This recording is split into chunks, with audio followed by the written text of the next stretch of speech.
Live from Collider Studios in Burbank, California, this is Inside Schmoedown. I'm Napzok, the Pitboss, here at the end of all things, sort of. The tournaments, the ultimate Schmoedown tournaments that have been a driving force here in the Movie Trivia Schmoedown for a couple of months now are winding to a close and have finished. We have the singles tournament. We have the team tournament. We know who is victorious in the team tournament. It, of course, is above the line. And then we have a final set for the singles tournament. The winner of that, just like above the line, will face the champion at the Schmoedown Spectacular. So we know above the line, going against the Patriots, we're finding out as Sam or JTE. We had a couple good matches to get us to that point this week, and I know you guys watched them, and we're going to discuss that. I also have a special guest here in a minute or two. It is the commissioner, the new commissioner, the interim commissioner, Thadd Williams, formerly of Deep Cuts, now in a position of well-earned power. We're going to talk to him about that. We got your guys' questions. I want to talk quickly about these matches, but I also want to get Thadd's opinions on them as well. So quickly, before I go to the bracket, Kalinowski and JT. JT with a big victory that I will say didn't necessarily surprise me. Then I don't mean that to sound bad against KL Kalinowski. JTE is just having such a year. Look at him. He's confident. Even when it seems like he squeaks by, he knows what he's doing. He has proven himself in this tournament. He was already a star.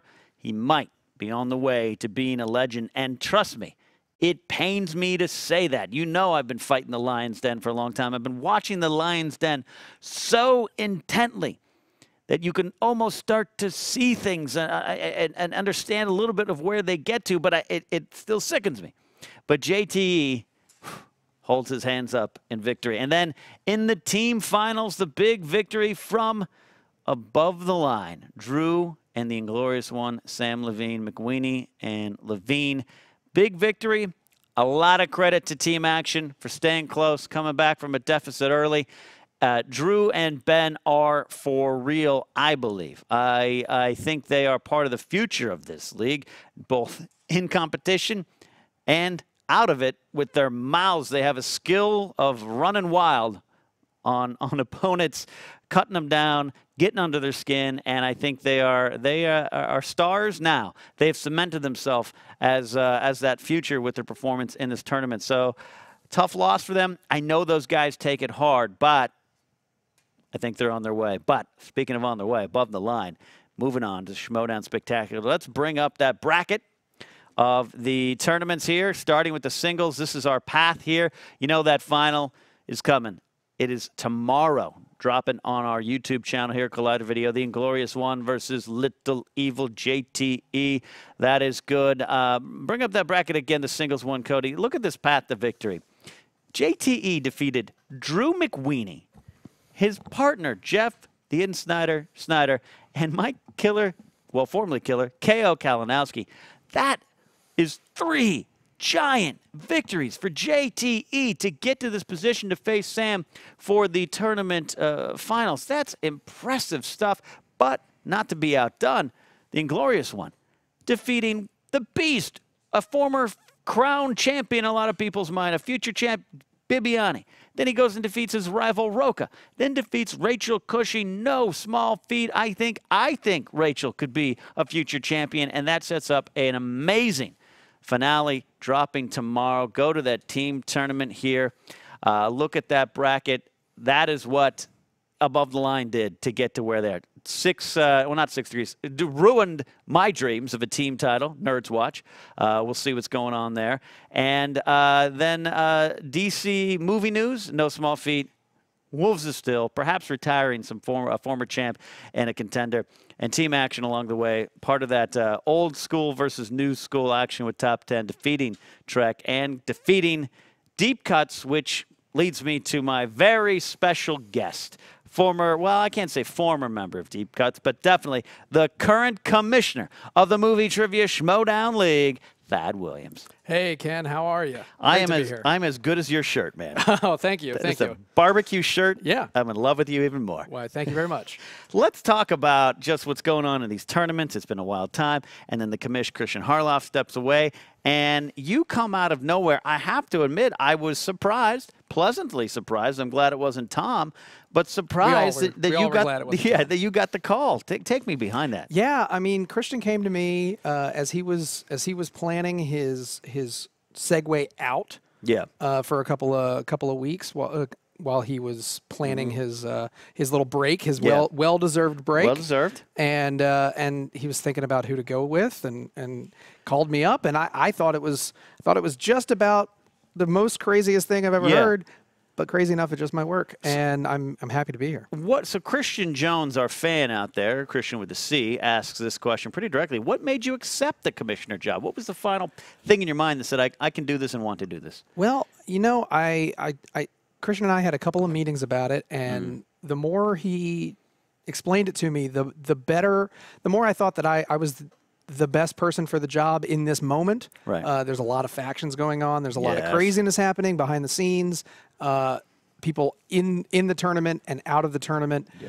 And he needed an impartial kind of arbiter to keep everything settled and keep everything neutral for a little while. Right. And I felt like I was the right person for that because I know the ins and outs of the game. Overseeing the post-production for so many of the matches and working alongside the longtime editor of the Schmoedown in my team, Deep Cuts, which we just barely squeaked by getting into the team tournament and didn't last too long. We were there for a hot second. Well, well, there you go. Yeah. And so I thought that I could help temper the very, very volatile base throughout some of the managers and players. It's volatile because, look, I think Christian had control. No, don't get me wrong. But you have these personalities bubbling up in the Lion's Den. Let's start with the Lion's Den. You've shown up swinging already because you have banned Grace from interviews. What's going on there? Okay, all right. So let's walk this through. Grace is an amazing manager and a wonderful voice for the Lion's Den. Right. And I just was looking back at some of the tape and realized that I feel like she's so all in on the Lion's Den, which is fantastic, and I'm happy for her and I'm happy for that faction to have her as a member. I just felt like for the post-game interviews, it'd be better to have someone that wasn't basically managing one of the largest factions in the league, overseeing some of the interviews, so that we could get into a little bit more of what happened in that specific match. Look, I think it's a fair decision. I know a lot of people might not understand it. I understand it. Cody Hall is over there. Cody, what's up, guys? You see all these matches, all the stuff. Thadd, so far, banning Grace, you behind that decision? Sure. Anything that hurts the Lion's Den, just because I'm still about hurt by JTE just being a jerk to me. One of my best friends, and he's turning your back on you. So anything that takes them down, I'm fine. All right, fair enough. All right, yeah. So a lot of people might be behind you here on control, but you've got Team Action calling for this thing with Team Top 10. You talked to them about their match. Yeah. So before Christian left, one of the last things he did promise Top 10 a spot in the Schmoedown Spectacular, and in the event that they didn't win, which they didn't win, so sat down with Team Action. Right. I've given them the opportunity to sign these contracts. Yeah. They're each going to bring their own ideas to the table as far as what happens if they win versus what happens if they lose, and if everyone can agree on the terms, we can sign the papers and have a great match. So Luke Robertson asks, can you give us any hint at what Team Action might want added to the contract? I have no idea. You don't know yet? No, I don't know yet. Something tells me in the coming days, weeks maybe, we'll all sit down very soon, and we can iron out the different points, and hopefully we can have the four of them have a nice cordial signing at the table. I'm hoping. Look, I can tell you from my wrestling fandom and days, contract signings at a table never seem to go well. Maybe you can have them fax it in or something like that. That's a very good point. It's a very good point, and hopefully everyone keeps their hands to themselves. Now I got a question from Ian Schroeder out there, but it ties into a question I have here.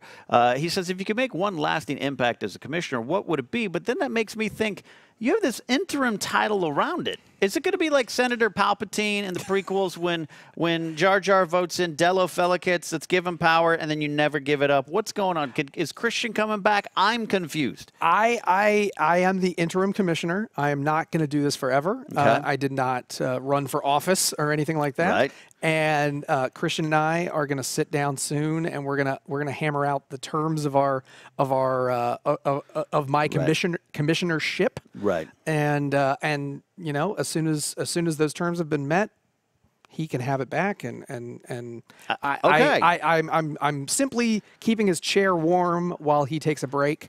I believe you. I trust you. Yeah. I just know a lot of dictators have started with that sentence. You know. I'll give up power when things work out. I understand that. At the same time, I'm a firm believer that the singles champion should not be the commissioner for a long period of time. It seems, because it can murky the waters a little bit in terms of impropriety. Yeah. So especially while Christian is the singles champion, he has completely agreed to step back from the commissionership, and I think that that's fair. All right. I mean, look, back in, I think, 1990, 1991, George Steinbrenner was banned as the Yankees owner. Robert Niederlander took over. If you believe that, I could sell you a contract for Darryl Strawberry. But, all right, but to Ian's question, if you can make one lasting impact, whatever time you have, what would you want that to be? I would like to see the good guys stay good guys and the bad guys stay bad guys. I want to see these factions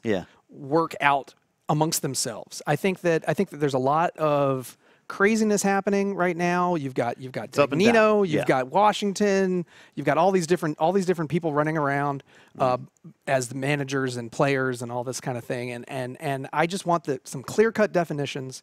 I want if you want to be the bad guy and you want to run around and insult everybody, then that's fine. But yeah, it has to happen. I mean, there are always winners and losers, and there are always people that are gonna be the bad guys here and there. But if you're gonna pretend to be the good guy, be the good guy. Okay, I get it. Don't play the gray area. Good lesson for life. I would outside the box kind of thought there. All right, so we talked about Grace, and again, I've been really focused on the Lions Den. I don't agree with what they're doing. I've just been watching them closely, and I agree with you. Banning Grace from the interviews, it just seemed weird. But Iexa Martinez has a question. She says, why do you think Emma is unbiased? She isn't. A lot of people. What's going on? You know, I've heard that from a lot of people, and I'd like to say that I think that Emma has the sports journalism capability to stay impartial. I know she obviously has her favorites, and you could say that about any sports journalist. I mean, sure. Well, I mean, look, Jen Sturger's great. Jen is fantastic. Don't pick up on that. I love Jen, and Jen is a little hard to book because Jen is so great that she isn't always available. Okay. Every single match and every single week. So we've looked at some other options. I think you might see a Mark Riley or Josh McCouga pop in here and there. I loved when McCouga did the interviews before he got this foolhardy idea to compete regularly. You know. Yeah, or thought that he was good at fantasy, because let's be honest, he can't do the fantasy. He is fantasy. He is a fantastical person. So I think you'll see some other voices here and there. It's not going to be all Emma all the time. And I think Emma has Emma's a perfect person for the league, and I think that she brings a wonderful voice to the table. Yeah. But I do agree with you that she does play here and there, and she does have her favorites. So I don't want to put all my eggs in the Emma basket. Don't get me wrong, guys. That's fair enough. That's fair enough. Janine writes in, have any big changes or ideas that you want to implement been brought to the table? And do you have that power? As Christian said, I'm out of here. You could make it 17 rounds. Like, do you have that kind of power? You know, I'm not gonna mess with the gameplay that much. I don't think that that's my place. The one thing that I have brought forward, you've probably heard some inklings here and there, is contracts. You had a contract ready to go pretty fast. I like to think that if these players are going to make an agreement to do something, that they should stick to them. So you've got some characters here that might say, I'm not going to name any names, but they might agree to something orally and then show up and kind of verge in. We know you're talking another direction. We know you're talking about Tom, and that's fair. Nothing against Tom. Nothing against Tom. Well, a lot against Tom. Well, all right. But I think if you sign a paper and you agree to a set of terms, you should stick to them. So I'm implementing a policy where all the matches are the competitors are signing contracts and they're agreeing to a specific set of terms. If they are dependent on a win or a loss, you will definitely hear about it, such as the top 10 action match. They are agreeing to a specific set of terms as far as the loser is going to have to do something. Right. And so you will all be informed about what those terms are. But on the whole, it's just show up, play the game fairly, and we'll all be happy. We'll all be happy. And speaking of happy, we have a question from James James. All right. Are we going to have more Star Wars matches? I know Harloff maybe on the way out. I've heard some rumblings of a fatal five-way to determine a contender to my title. Any information on that you want to confirm, deny? Well, I do have a couple cards here. Oh, and we got cards. Yeah. I would like to be able to confirm a few things for you. So I can answer your question, Mr. Sportsbroke. Yeah. The Star Wars Fatal Five-Way is going to air on Friday, December 8th. Okay. And it will be between Steele Saunders. Yeah, Steel Wars Podcast, yeah. Joseph Scrimshaw. Force Center Podcast partner, yeah. Alex Damon. Star Wars Explained. Shayna O'Neill, the Geek Girl Diva. Yeah, great. And someone you might have heard before, Mr. Samuel Whitworth.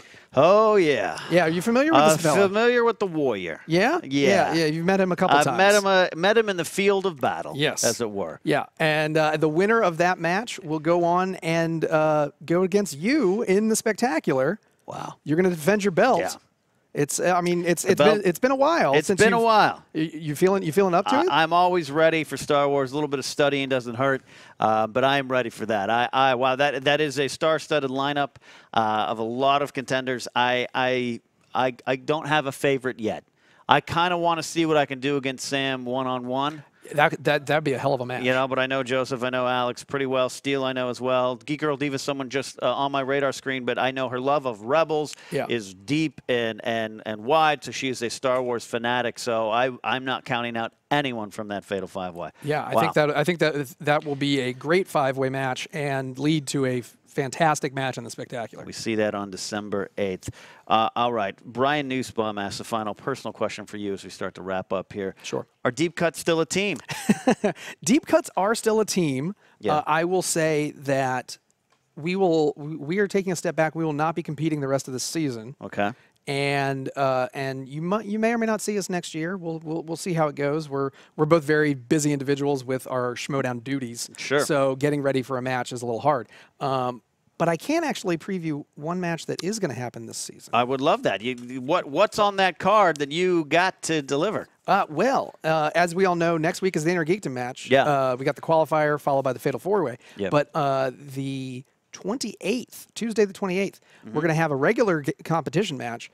Only Stupid Answers is making a reappearance. Oh, yeah. DJ and Sam? Yeah. Okay. And they're going to go up against a little team you may have remembered from the tournament, the Wildberries. The Wildberries are back in play. Cody, you want the Wildberries in action again? Oh, yeah. Anytime they're in the little stadium there, I want to watch them. They're fun. Okay. Yeah, I know you would Makuga have a connection there. Yeah. Absolutely. Okay. Yes, that's good. It's a love affair between the two of them, and I think it will make for a fantastic match. Those four competitors will be available competing on the 28th. All right, and final question, Thadd. Thank you so much for coming here and talking about things, but I need to know, tomorrow, the big match, hashtag who you got? Ooh, who do I got tomorrow? I mean, I am just in awe that whoever wins tomorrow will also be competing for the team championship at the Spectacular. It's either way. It's going to be it's crazy. All right, I'm going with JTE, and that is what I'm going with. Cody, you're going for JTE? No, absolutely not. All right, going for Sam. That's it. We'll see you at Inside Schmoedown next week. Bye.